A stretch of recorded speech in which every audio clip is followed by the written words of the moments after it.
What is going on, everybody? Welcome back to the channel and welcome back to another Detroit Lions video.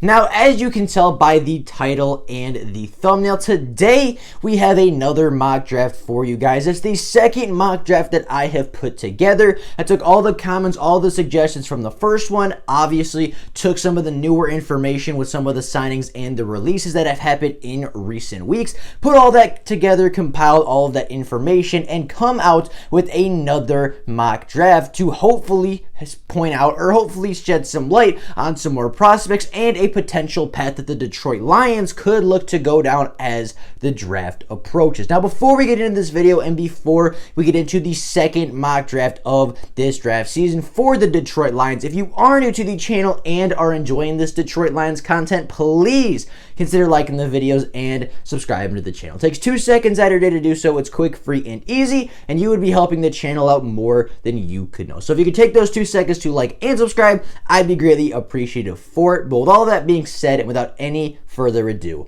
let's get into this year's Detroit Lions mock draft 2.0.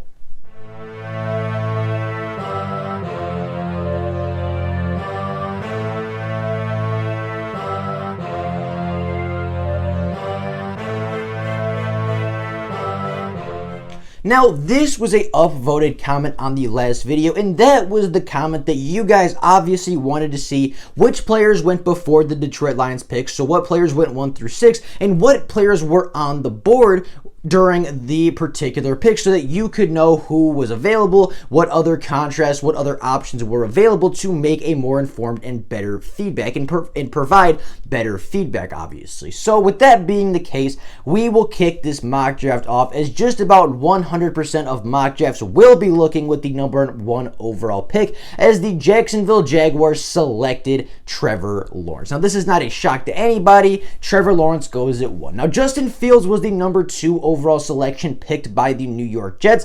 I think this is a fairly realistic selection as well for the New York Jets. I think he fits their system pretty well, and I think if they do pick up Justin Fields, he will find a lot of success in the city of New York. Now, Devontae Smith went 3rd overall, reuniting with his former quarterback in Tua Tagovailoa, giving him a weapon and providing a big play wide receiver to that very, very good Miami Dolphins team. The Atlanta Falcons ended up going with Zach Wilson at the 4th overall spot to get the replacement for Matt Ryan. The Cincinnati Bengals ended up going with Penei Sewell at the 5th overall pick, getting some protection for Joe Burrow, their franchise quarterback. And then at number 6 overall, the fall has stopped for Jamar Chase as the Philadelphia Eagles select him with the 6th overall selection. Now, that leaves the Detroit Lions sitting at number 7 with really the top prospects on the board being Jalen Waddle, Kyle Pitts, Trey Lance, Caleb Farley, or Matthew Slater. Those are the top prospects on the board, and to be honest, those guys weren't incredibly intriguing to me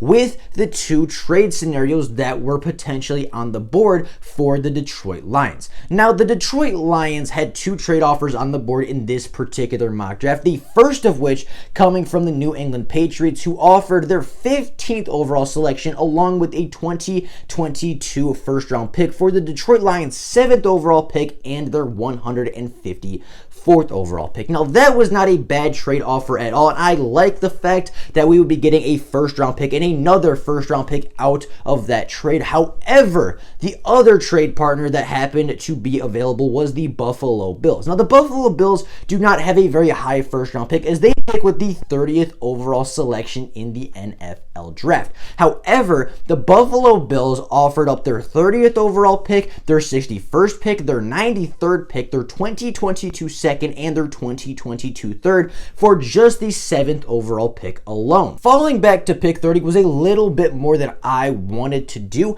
However, with all that value, with 5 picks in the top 100 in the next 2 years, I figured that was a good enough trade, even if we might be missing out on some of the top talent. So I accepted the Buffalo Bills trade, trading all the way back to the 30th overall selection. And if you are curious, the Buffalo Bills ended up trading up to get tight end Kyle Pitts to add a weapon and give Josh Allen another weapon on the offensive side of the ball to obviously put up more points and be a top weapon for the Buffalo Bills alongside Stephon Diggs.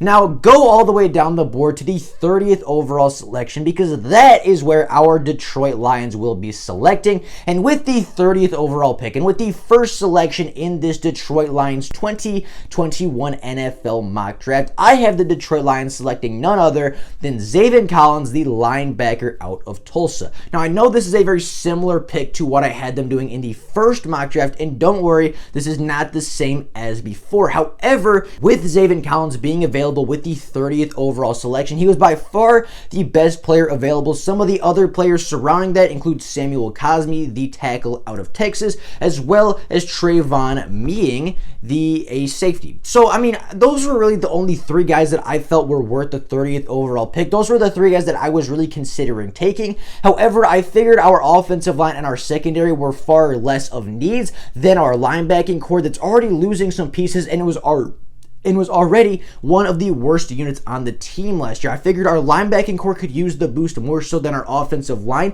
that played relatively well last year, as well as our young secondary, who should improve dramatically under our new defensive coordinator and under our new DB coach. So with that being the case, I decided to select Zaven Collins with the 30th overall selection. Now, I've talked about Zaven Collins before, so I won't go super in depth, but just as a quick reminder, Zaven Collins is a 6'4", 260-pound linebacker. Last year with Tulsa, he totaled 54 total tackles, 7.5 tackles for loss, 4 sacks, 4 interceptions, 2 passes defended, 2 forced fumbles, a fumble recovery, as well as 2 defensive touchdowns. Now, Zaven Collins is a playmaking linebacker. He makes plays on every level of the field. He's good in run defense as well as pass defense. He's a playmaking linebacker, which based off the conferences, based off of the meetings and the, talking and learning what our new defensive coordinator is looking for, that sounds and describes exactly the linebacker that Aaron Glenn is looking for. He's looking for a versatile linebacker that makes plays, and that is the definition of Zaven Collins.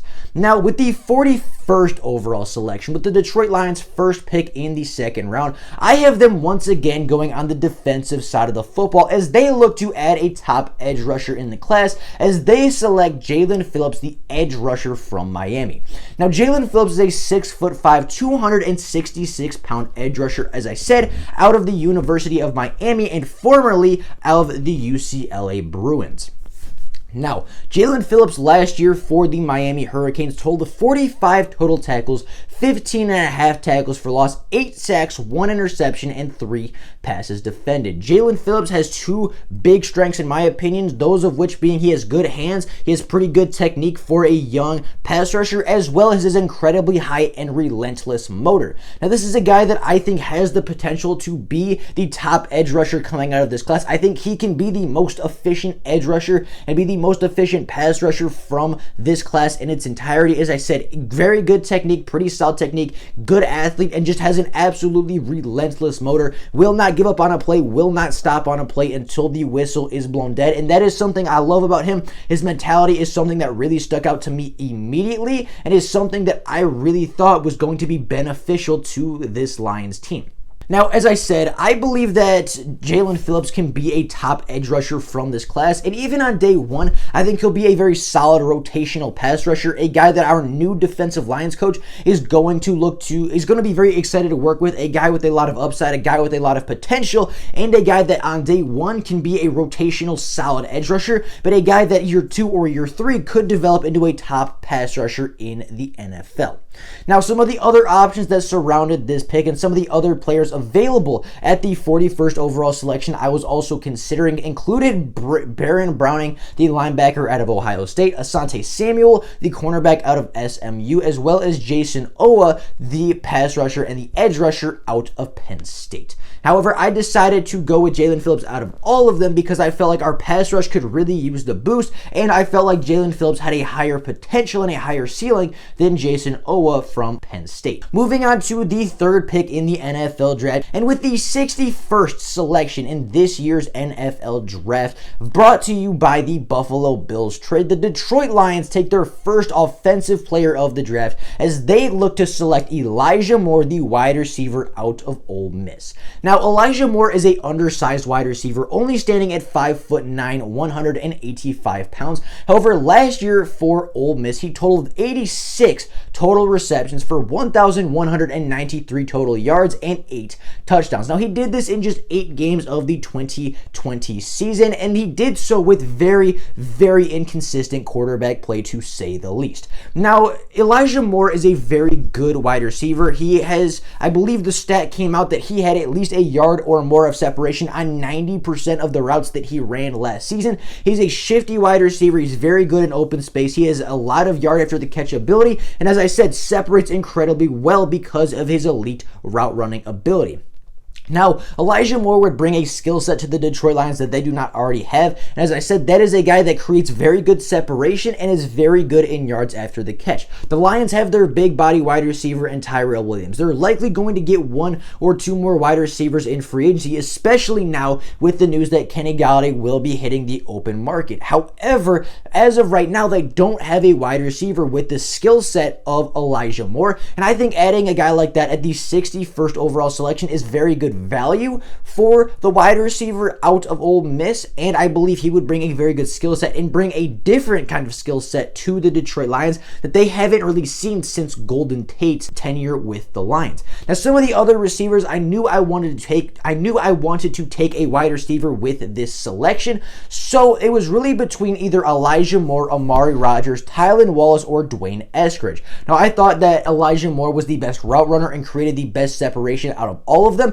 However, you could make a very solid case for all 4 of those wide receivers if you wanted to take any one over the other. I would not complain, and I would not disagree with you if you were to say take Eskridge over Moore, or if you wanted to take Amari Rodgers, or however, whatever order you want to put those wide receivers in. I just thought that Elijah Moore's separation ability is something the Lions don't currently have, and I feel like he separates better than just about anybody else in this class.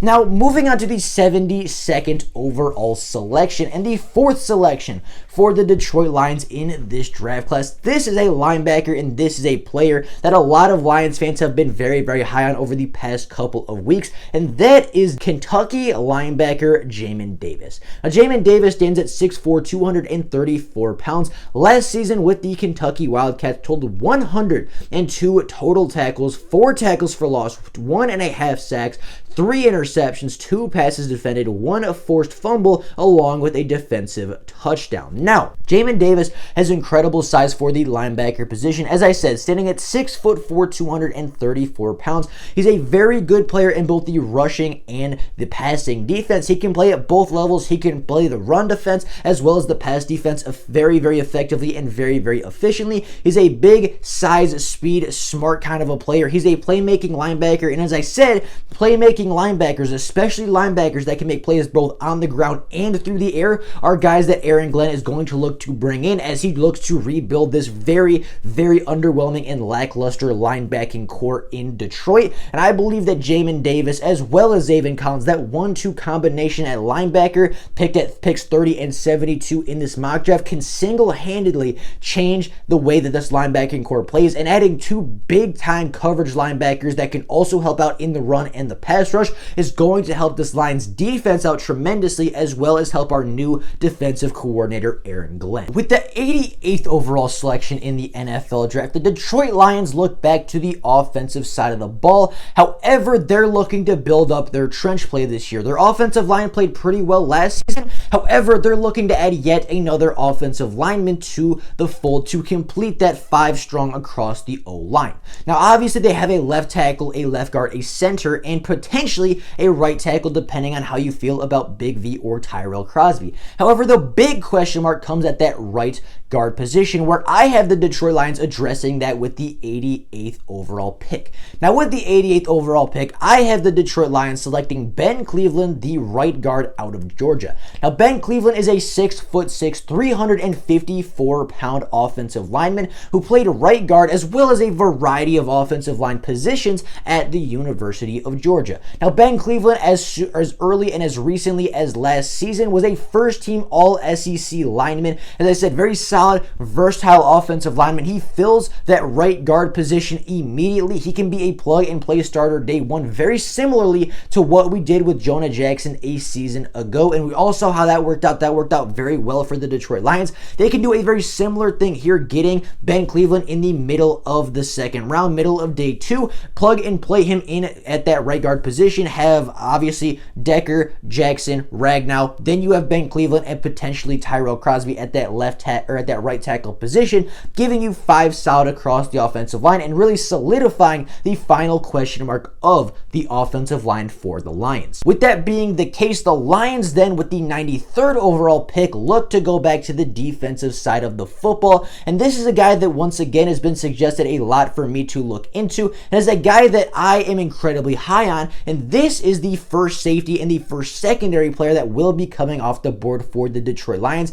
as they look to select Tyree Gillespie, the safety out of Missouri. Now, Tyree Gillespie is a 6 foot, 210-pound safety. And although his stats are not mind-boggling, totaling only just 46 tackles and one half of a tackle for loss and 4 passes defended a season ago, his stat sheets very much do not tell the full story of his career at Mizzou and of his ability to play safety. Now, this is a stat that came out a couple of weeks ago, and this is a guy that I've heard a lot of people talk about incredibly highly over the past month or so. Now, Tyree Gillespie, and the stat that came out that really stuck out to me is that Tyree Gillespie is the only safety in the country last season to stop Najee Harris on the goal line. And not only did he do that once, he did that twice on the same drive and in the same game. He's also the only safety in college football to have done that, stop Najee Harris on the goal line, as well as having a pass breakup versus the Heisman winning wide receiver Devontae Smith, a top 10 tight end prospect in Kyle Pitts, as well as Jalen Waddle. He had a pass breakup versus all 3 of them, as well as stuffing Najee Harris on the goal line twice. He is the only safety in the country who can say that, and he's the only safety in the country to accomplish that task. And although his stats might not suggest that he is an elite safety prospect, he does have a lot of the tools to be successful, does have a very good mindset for a safety, and in general might not pop off on the stat sheet, but pops off on the field, shows up in big moments for big plays, and made a lot of big plays for that Missouri defense a season ago, as I said, in the SEC versus some of the toughest competition that the NCAA had to offer. With that being the case, with the Detroit Lions picking Tyrell Gillespie at the 93rd overall selection, their next pick happened to be just a few picks later, as they were selecting at the 112th overall pick. Now, that did not stay the case for very long, as when the 112th pick came around, the Kansas City Chiefs called up the Detroit Lions, offering up a bounty of picks for the 112th overall selection, as well as the 2022 7th for the Detroit Lions. Now, this trade involved the 112th pick, and as I said, the 2022 7th for the Detroit Lions, in exchange for this year's 136th pick, 144th pick, and 176th pick. Now, I have a lot of very good late round sleepers that I am incredibly high on in this draft class, so I thought it was a good opportunity to grab a couple of those late round sleepers to add to the Detroit Lions without really giving up a lot of big capital, only giving up a 7th and the 112th pick. Now, moving all the way down to the 136th pick, the next pick in the NFL draft for the Detroit Lions, I have the Detroit Lions selecting Shaun Wade, the cornerback out of Ohio State. Now, a lot of people are going to dislike this pick, and a lot of people have a lot of recency bias towards Shaun Wade. And admittedly, last season for the Buckeyes, he didn't play particularly well. However, he is a 6'1", 195-pound cornerback who last year did total 34 total tackles, 1 tackle for loss, 2 interceptions, including a pick 6, as well as 4 passes defended. Now, as I said, last year for the Buckeyes, Shaun Wade played not very good. He struggled a lot on the boundary, especially in the college football playoff, and especially against the top competition that the Buckeyes went against last season. However, I think people are starting to forget, I think people seem to forget the fact that Shaun Wade he's not a boundary cornerback. He's really, really not. He was the best cornerback that Ohio State had, and they decided to put him on the boundary. But Shaun Wade is not a boundary cornerback. He is a slot cornerback. He's a nickel defensive back, and people tend to forget that when he's in the nickel, when he's in the slot position, and he's playing slot cornerback or nickel defender, he is an elite player. He's a nickel defender at heart. He's the nickel defender at his best. And when he is playing in the slot, he is an absolute dog. I mean, he changed the Ohio State defense. As a true freshman, Shaun Wade came in and was so talented that Urban Meyer, for the first time in history, changed the defensive philosophy to put an extra defensive back on the field just to put Shaun Wade on the field because he was that talented of a cornerback.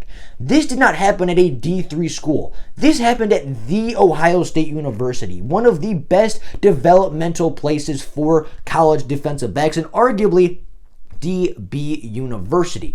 This does not happen at the college football level, and yet when Shaun Wade was a true freshman coming out of high school, Urban Meyer decided to change the entire OSU defense just to put Shaun Wade on the field, to let him go make an impact, go make plays, and it worked out for the better until he got moved to the boundary in his junior season. Now, I believe that Shaun Wade could come in as our nickel defender, as our backup nickel if we don't get rid of Justin Coleman, or come in as the direct replacement for Justin Coleman if the Detroit Lions look to release him after that June 1st deadline, which would free up about $9 million more of cap space for the Detroit Lions. So, before you tell me that the Shaun Wade pick is a waste of a pick, I believe he can very easily come in and replace the production we're getting out of Justin Coleman for a significantly cheaper contract with a significantly younger player and a guy with a chip on his shoulder, a guy that probably should not have fallen to the 136th spot if he did not play poorly on the boundary, and a guy that can very well fill in for Justin Coleman and be a very solid replacement for Justin Coleman, as I said,